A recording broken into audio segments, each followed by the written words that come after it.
I completely agree with Opiyo Wandayi.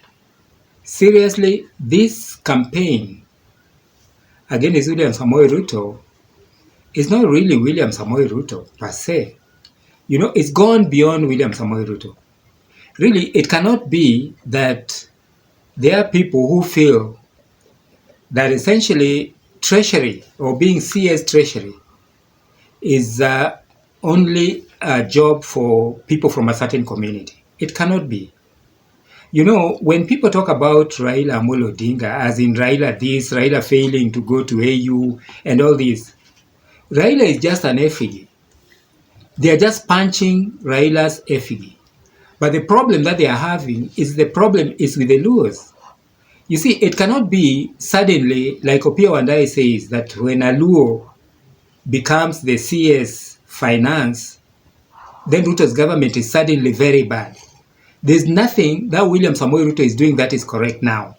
Yet actually, if you look deep down, all these projects were even actually started by Uhuru Muigai Kenyatta.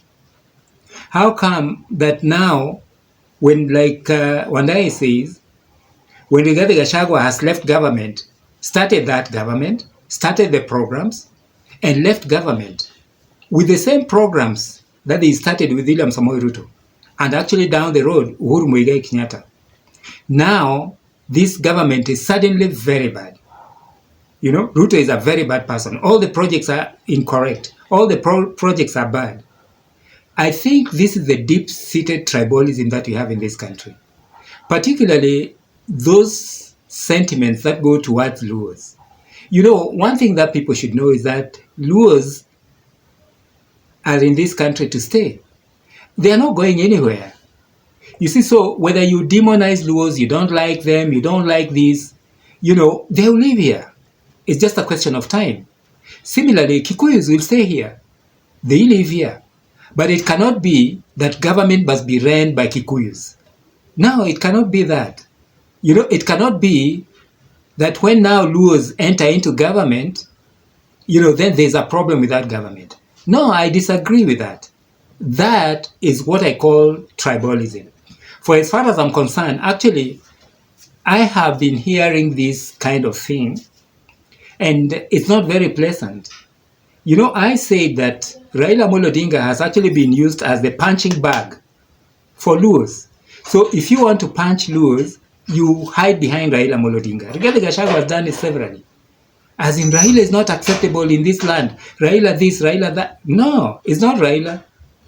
Rigathi Gachagua and all these people are fighting Luos. That is the point. And we really have to be frank with ourselves. You know, I like the way Opiyo Wandayi has come out. There's a whole lot of campaign right now.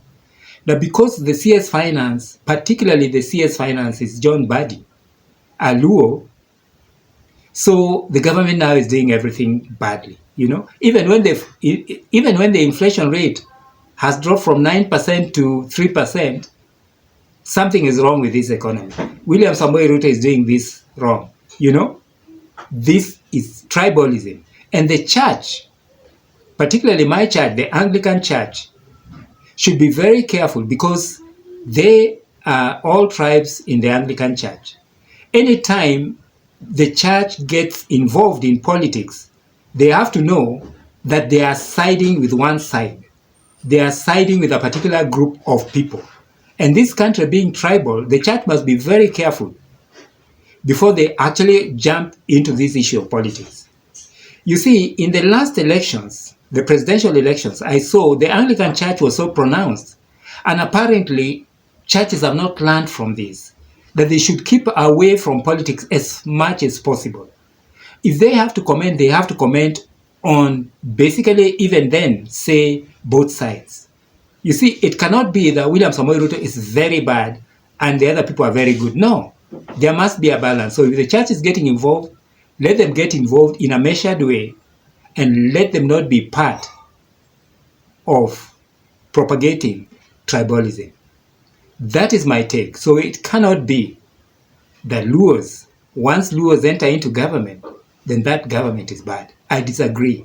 Ayo, apana, I refuse. But what do you think? Do you think these people are being tribal and they are getting involved in this thing simply because Luos are in government now? Should Luos just be sticking in the opposition on the roads every other day?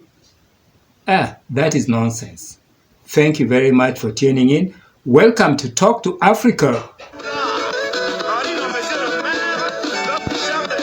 Bye.